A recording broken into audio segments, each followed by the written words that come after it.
What was that? I mean, have all the players had babies in the past 48 hours? Wasn't just Bruno. Maybe they kept it all quiet. Maybe they've all been up all night, changing nappies and dealing with crying. That was poor. That was awful. It's the Chelsea match reaction, Newcastle fans. So if you really want to, then stick around.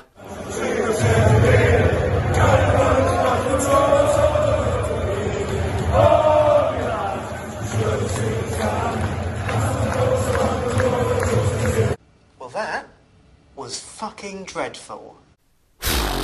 Welcome back to Black White Banter, Newcastle fans. Obviously, I'm not at the match. I'm not doing a match vlog. I'm not on the bus back till 5 in the morning, like 3,000 Newcastle fans who've probably put 2 days holiday in, probably paid a bomb for trains when Sky Sports changed the fixtures, who've probably spent a fortune on drinks and food, who are probably going to be feeling like shite all week, like we always do when we go to these away games. I'm not one of them, but I feel sorry for every single one of them because I do not do ranty videos, and anyone who watches my channel knows I'm not some over-the-top ray of sunshine when it's needless, but I'm not one of these ones who's going to rant for clicks or try and be too negative because, you know, it's not all bad supporting Newcastle. It isn't, but we have set standards, and that tonight for me just was not good enough. Was not good enough at all. And I said before the match that Chelsea were being underestimated by a lot. In terms of, awful, Chelsea are a terrible team. I've heard all of that from my mates, from social media. I've seen it.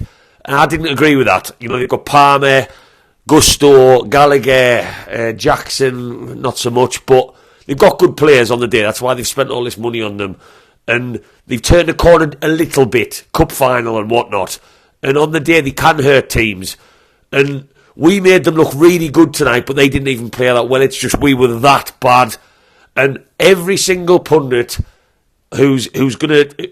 Gary Neville, Jamie Carragher, Ian Wright, who's in the studio tonight, because obviously I've watched it on the telly rather than in the stands, unfortunately, so you hear it being said.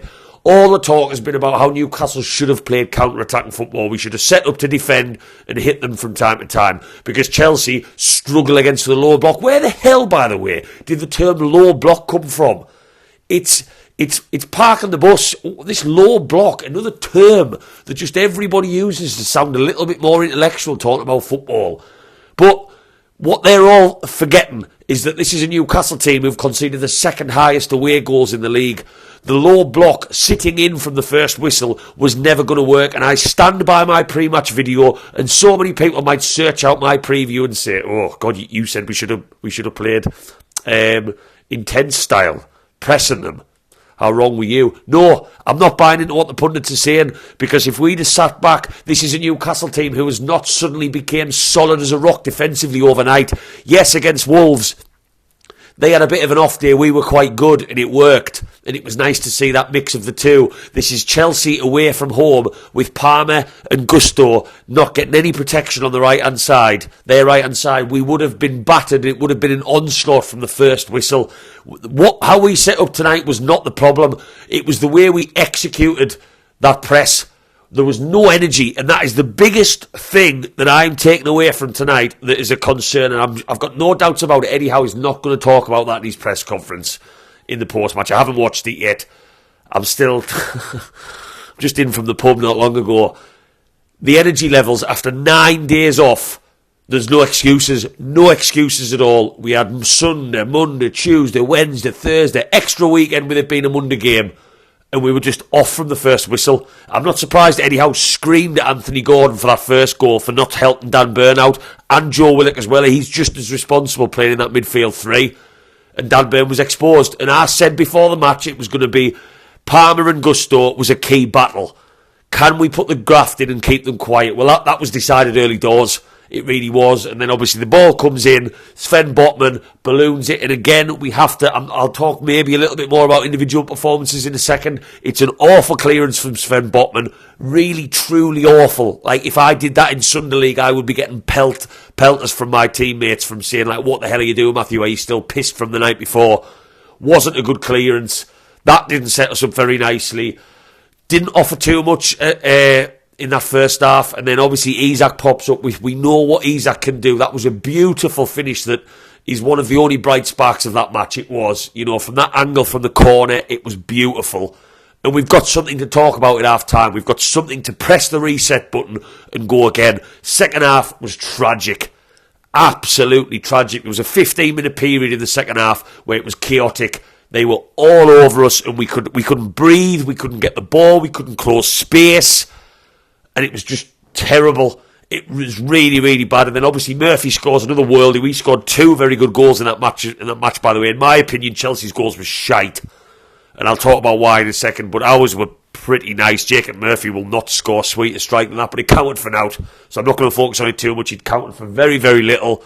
And the second half was never there. It was never there. And at one point, I felt like the players actually gave up, which is not what we see in an Eddie Howe side. And again, along with the energy levels, which I cannot put my finger on why we have been so poor in our running, in our disciplined press, in terms of closing, not even in their half, closing in our half when we should. It was terrible. But the way we switched off at 3-1, apart from Jacob Murphy's random thunderbolt, was disappointing. Really disappointing.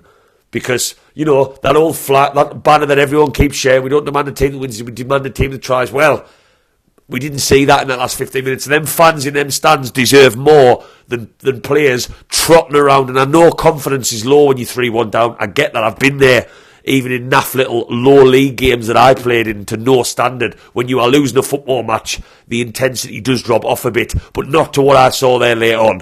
Really, really no. That was another disappointing thing. Individual performances for me, there were so many bad ones. The only player I would say came out of that match with any credit is Livramento. I thought Livramento looked as lively as we know he can be. He can take a man on so well. He can drive the ball. He really gave his all tonight. And I think he looked like a player who was desperate to prove that when Trippier is missing, he can step in. And we know that he can. Jacob Murphy, you can argue with his goal contributions. He put a really good ball in the second half that no one did a Scooby-Doo with. Couple of moments. After that, I am clutching at the shortest of straws imaginable. Like, I cannot even get my fingers on them for other good performances. So negative performances.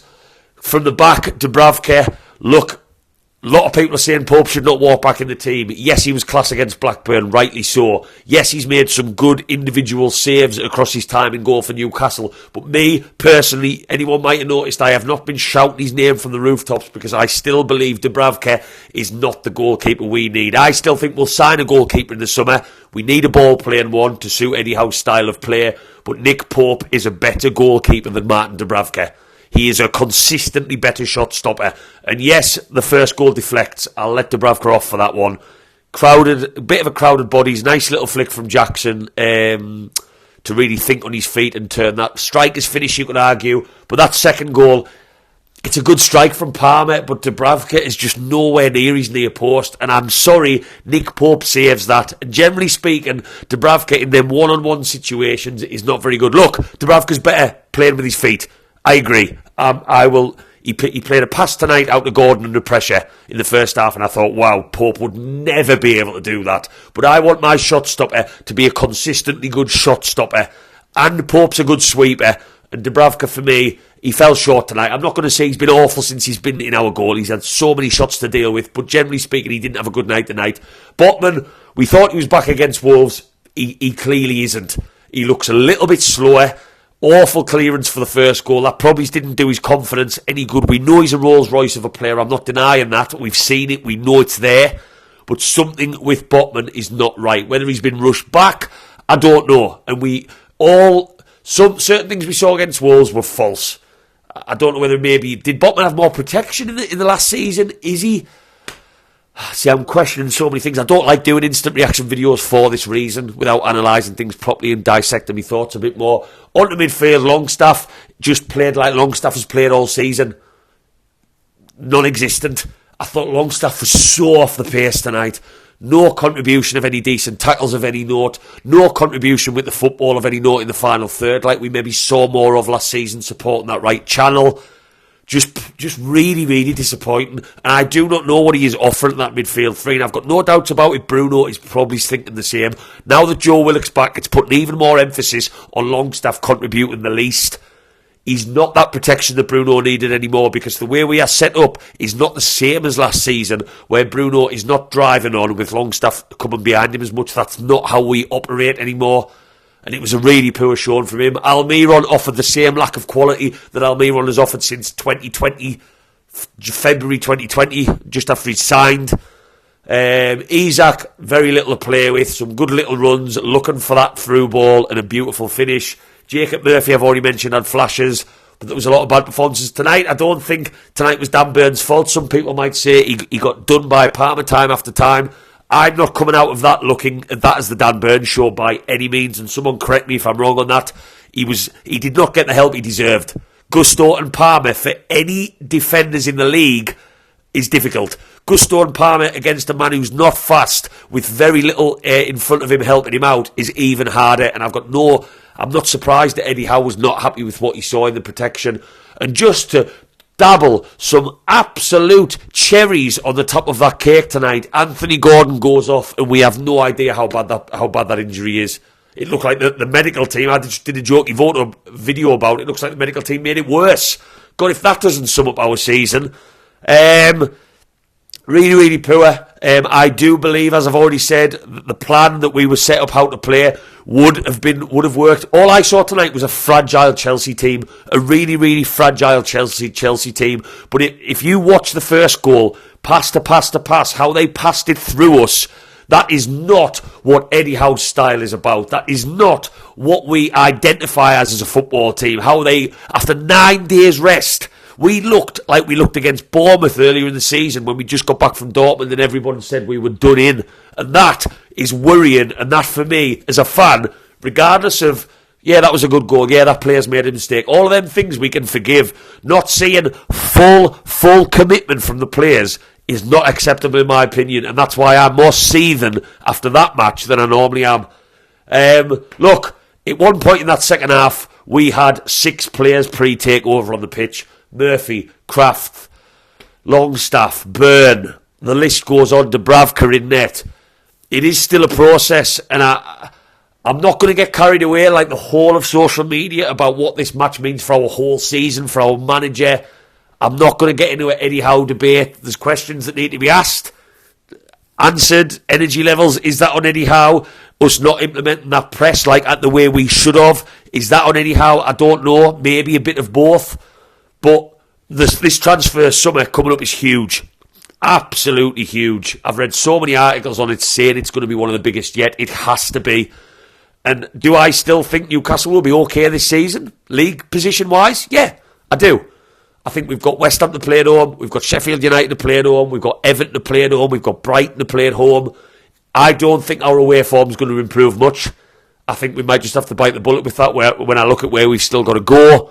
I don't see that changing overnight. Like Fulham away is a difficult match. I think that might be our next league away game. I don't see that changing overnight. We just haven't clicked away from home at all, and that's a worry. But I still think we can be in and around that European place. Look at the teams that we are around. West Ham is so indifferent. They want Moyes out. So many issues. Wolves, who we've just dismantled at St James's, there is still plenty to play for. As for Saturday, if Anthony Gordon is out, my God, that Manchester City game is going to be horrible. I was already dreading going down, as you do to the Etihad, but now after that, with Gordon maybe out, and Byrne maybe out, so what, you look at it like Hall playing left back, Livramento right back, it's just walking into a defeat. And I hate to say that, because you never know what can happen in football matches, but when you go to the Etihad as a Newcastle fan, you normally do. That was not good enough tonight, but I refuse to believe, and it's still fresh in my head, that the counter-attack would have worked. And anyone who wants to jump down anyone's throat on social media and say that needs to take a long, hard look at the numbers and remember that Newcastle this season have not really been very good at defending. That Chelsea fragile team, as we saw in the first 5 to 10 minutes when we did start okay, were there to be got at tonight to continue them errors that they are so high in on the numbers scale this season in the Premier League by playing it out from the back and how they like to play with a press and discipline that worked better. In the second half, we had 3 men charged to 1 player and we were so lucky not to get caught out. They could have scored more tonight. We were lucky to score 2, and that pretty much sums things up. That was not a good night for anyone involved with Newcastle United, and then poor fans who've put the day's holiday in the graft. When I'm not there, I almost appreciate it more, because I'm grateful that I can get into my bed tonight and I know what they've got to go through to start their week off with a hangover, with no sleep, with money down. Not good enough. Not good enough. Simply tonight, not good enough. I'll do a proper analysis, because this is just post-match, so don't get down my throat for some of my opinions if I haven't looked at things a bit closer. Seething, not happy. I've got a really busy week of work, and this is what supporting Newcastle United can do to you sometimes. Still think we will be okay. Keep the faith. Big cup game on Saturday, and then we take another regroup for the international break. If you are one of the Newcastle fans travelling back for some reason watching this on your headphones in the pitch black on your supporters bus, I salute you. I wish I was there with you, just because it's just our DNA, isn't it? Keep the faith on, Newcastle fans, and things after that certainly can only get better. I'm going to go and crack open a beer before I go to bed. How are you, lads?